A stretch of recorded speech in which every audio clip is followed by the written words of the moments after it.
What if an immortal alien, a being of unparalleled intellect and flawless logic, landed here on Earth and decided humanity was a complete mess? Bruh. Would it look at our late-night overthinking, our 3-hour debates on Reddit, our endless doom scrolling, and be like, this species is beyond saving? Hey, little Timmy! What? Send in the asteroid!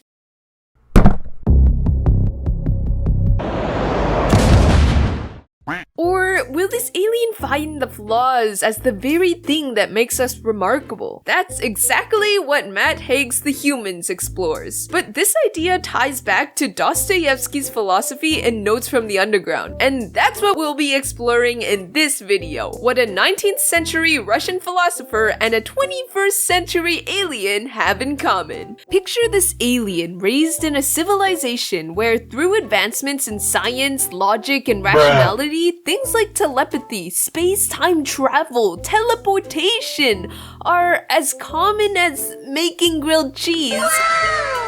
It suddenly finds itself here, among humans. It watches as we fumble through our lives with our flaws and contradictions. Here on Earth, we don't have a magic pill to attain near infinite knowledge in a matter of seconds. Our most advanced transportation?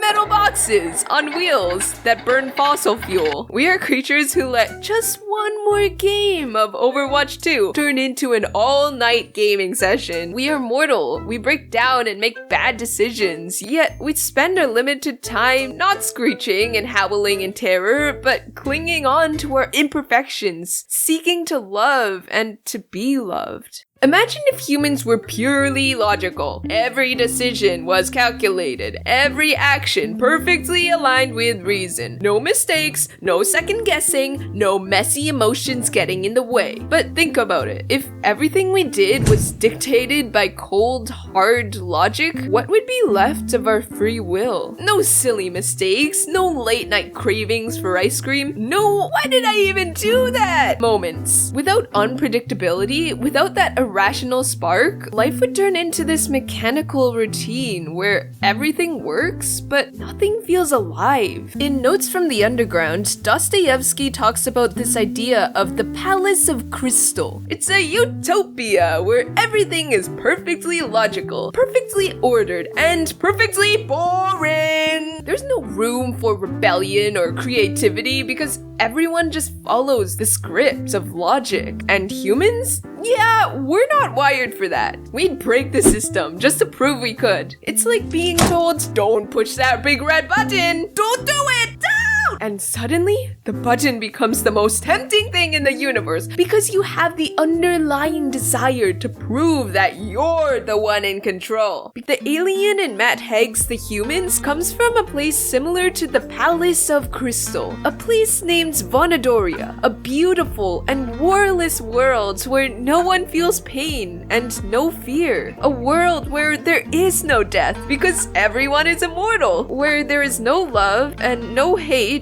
but only the purity of reason, where there is no guilt and no remorse because every action has a logical motive and always results in the best outcome for the given situation, where there's no endless cycle of political debates that go nowhere, with politicians promising to lower gas prices one minute and then hiking them the next, a world where no one's scrambling to find toilet paper at the store during a crisis, or arguing over whether pineapple belongs on pizza, which obviously it does, but wouldn't it be amazing to spend an eternity in a place like this? But think again, because it's also a world where there are no bursts of passion, because there is no passion at all, where you don't curse or swear at your club's entire squad when they lose 7-0 to your biggest rivals, a world where no one's getting into heated debates over which Harry Potter house they belong to, even though they're in their 30s and haven't picked up a book in years, a world where there would be no comforting delusions and no hope because hope is often irrational and makes no sense. A world without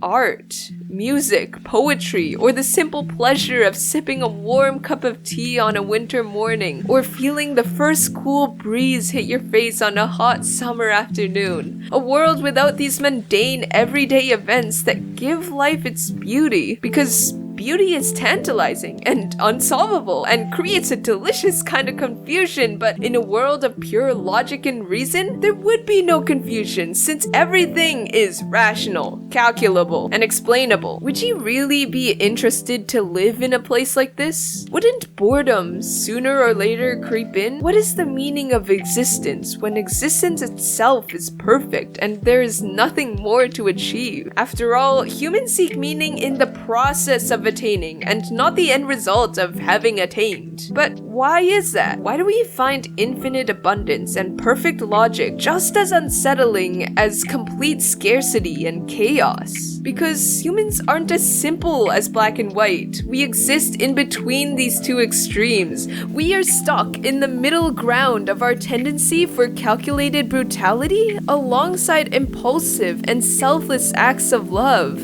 Just as dogs are thwarted wolves and parks are thwarted forests, we humans are thwarted beings. Dostoevsky thought that humans, with their need for freedom and choice, wouldn't be able to handle a perfectly logical world. We aren't immune to perfect rationality, and in a place such as the Palace of Crystal or Vonadoria, we would begin to crave our flaws, even for no good reason at all, like sticking out our tongue. We would throw rationality out the window and live once more at our own sweet, foolish will. While Dostoevsky questions whether a perfectly rational world could ever truly work, The Humans dives into what happens when someone from that kind of world crashes into the endless chaos of us humans. So let's get back to the alien now. The alien arrived on Earth after a man named Andrew Martin had solved the Riemann hypothesis. Believing humanity wasn't ready for such a breakthrough, the aliens decided to neutralize Andrew. They sent one of their own, disguised as Andrew Martin, to track down the people he shared his discovery with and neutralize them as well. As the alien went about finding Andrew's connections, it also started learning things about humans. It became fascinated by the passionate, emotionally driven nature of humanity, which at times can be problematic, but also create beautiful things